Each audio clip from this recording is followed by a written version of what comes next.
तो दोस्तों, मूवी शुरू होती है एक बाप बेटे से। इसका नाम अवी है और इसके बेटे का नाम श्लोक है। अवी अपने बेटे को डांट रहा होता है क्योंकि वो पढ़ाई नहीं करता। तभी उसकी नज़र एक अडल्ट मैगजीन पे पड़ती है। तब वो समझ जाता है कि पढ़ाई ना करने की वजह ये है। फिर यही बात उसकी पत्नी को भी बताता है। फिर दोनों सोचते हैं कि इतनी छोटी उम्र में उसके बच्चे को ये सब आदत कैसे लग गई। तभी हमें अवी के बचपन को दिखाया जाता है। इसके 3 खास दोस्त हुआ करते थे। इसका नाम डॉली होता है और ये पढ़ाई में नंबर 1 होती है। इसका नाम भाग्या है और ये चीटिंग करने में नंबर 1 होता है। इसका नाम चे है। ये पढ़ाई के बजाय बाबा के भरोसे होती है। और इसका नाम अवी है जो कि श्लोक का पिता है। अवी भी पढ़ाई में अच्छा होता है। इसको किताबों का कीड़ा होता है। अवी के पेरेंट्स उसके साथ वक्त नहीं गुजारते, इसलिए वो हर चीज का मतलब किताबों में ढूंढते रहता है। एक दिन इनके चौल की लड़की ज्योति किसी लड़के के साथ टपाटप करती है, जिसके कारण उसे चौल छोड़कर जाना पड़ता है। तब ये दोनों ज्योति के चले जाने का कारण पता लगाने की कोशिश करने लगते हैं। दूसरे दिन मोहल्ले वाले ज्योति की टपाटप करने की बात करते हैं। इस बात को अभी सुन लेता है और सबको बता देता है।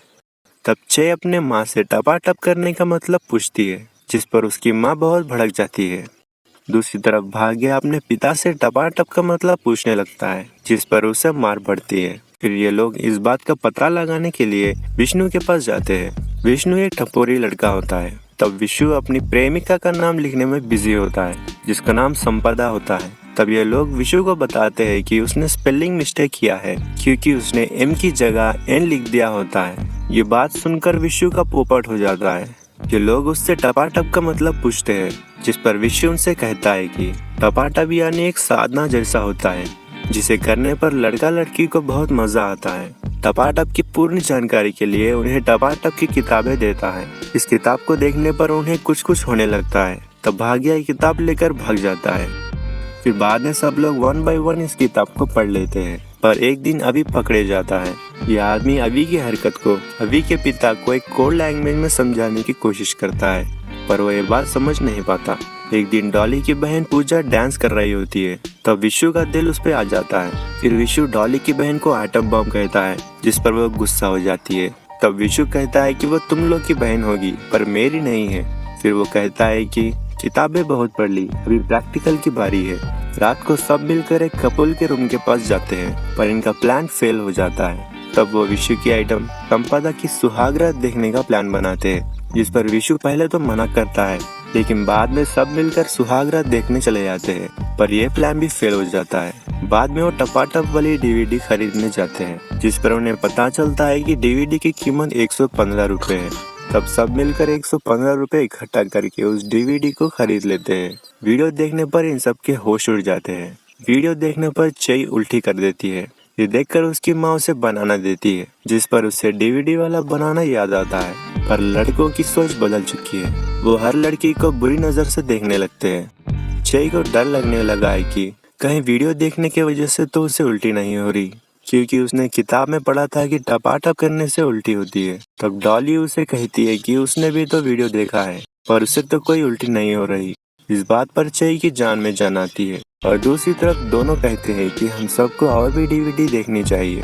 इस बात पर डॉली मना करते हुए कहती है कि उन्हें लाइव वीडियो देखकर जानकारी हासिल करना था। अब वो जान चुके हैं तो अब उन्हें नहीं देखना चाहिए। तब ये दोनों विशु के पास जाते हैं और विशु उन्हें पट्टी पढ़ाता है कि टपाटप वाली वीडियो सभी लड़कियों के साथ नहीं देखते, जिससे वो प्यार करते हैं सिर्फ उसी के साथ देखते हैं। ये सुनकर अभी चई से पूछता है कि क्या वो टपाटप वाली वीडियो उसके साथ देखेगी, जिस पर चई मान जाती है। ये सुनकर अभी समझता है कि चई उसके साथ टपाटप करना चाहती है, पर यह बात डॉली को पता चल जाती है और वो अभी को बुरा भला कहने लगती है।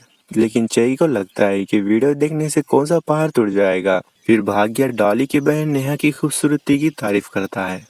तब डॉली उस पर गुस्सा होती है कि नेहा तो तेरी बहन जैसी है ना, तो तू ऐसा कैसा सोच सकता है। तब भाग्य कहता है कि नेहा डॉली की बहन है, ना कि उसकी। तो दोनों में बहस हो जाती है और डॉली वहाँ से चले जाती है। जब अभी भाग्य को सपोर्ट करने लगता है तो ये देखकर चई भी नाराज होकर चले जाती है। तो अभी भाग्या को समझाने लगता है। तो भाग्या उससे कहता है कि जैसे अभी चई को चाहता है वैसे ही भाग्या नेहा को चाहता है। दूसरे दिन भाग्या नेहा के कॉलेज को जाता है और नेहा को देखकर उसके होश उड़ जाते हैं। फिर भाग्या उसे घर ड्रॉप करने की बात करता है। तब नेहा उसे किताबें थमा देती है पर अपना छोटा भाई समझकर उसे दोस्ती कर लेती है। और दूसरी तरफ अभी अपने हाथ पर चई का नाम लिखकर उसे बताने की कोशिश करने की सोचता है कि वो उससे कितना प्यार करता है, जिस पर विशु उससे डॉली का नाम लिखने को कहता है क्योंकि नाम आसान होने पर मिस्टेक होने के चांस कम होते हैं। और दूसरे दिन नेहा से अपनी दिल की बात कह देता है, जिस पर नेहा शॉक हो जाती है और ये बात एक आदमी को कह देती है।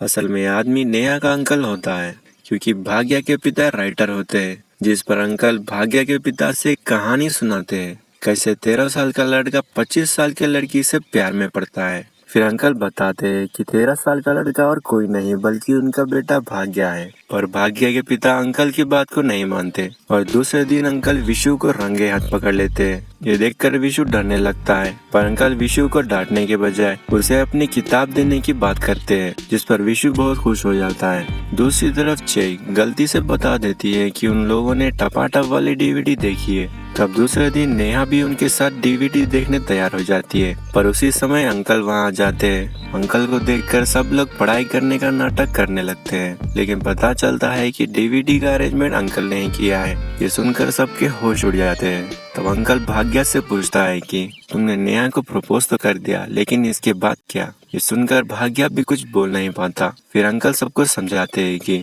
पहला प्यार और पहली बार छूने का एहसास बहुत पवित्र और बहुत खूबसूरत होता है, लेकिन इन डीवीडी में बहुत से घटिया तरीके से दिखाया गया है और ये सब इसलिए हो रहा है क्योंकि तुम्हारे पेरेंट्स तुमसे इस बारे में बात नहीं करते। इसकी वजह से बच्चे गलत संगत में पड़ रहे हैं। ये सब बातें सुनकर डॉली कहती है कि ये सारी बातें हमारे पेरेंट्स हमसे क्यों नहीं करते।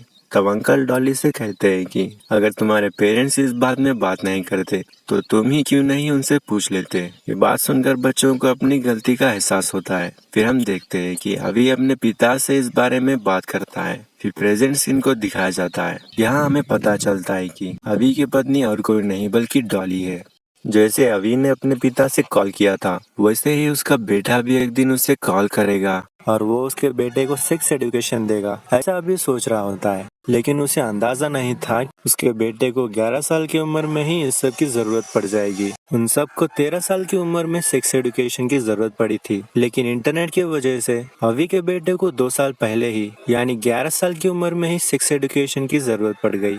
तो वो दोनों डिसाइड करते हैं कि इससे पहले कि बहुत देर हो जाए उन्हें उनके बेटे के दिमाग से इस चीज को निकालने की जरूरत है। तो वो दोनों डिसाइड करते हैं कि उसके बेटे को सेक्स एजुकेशन देगा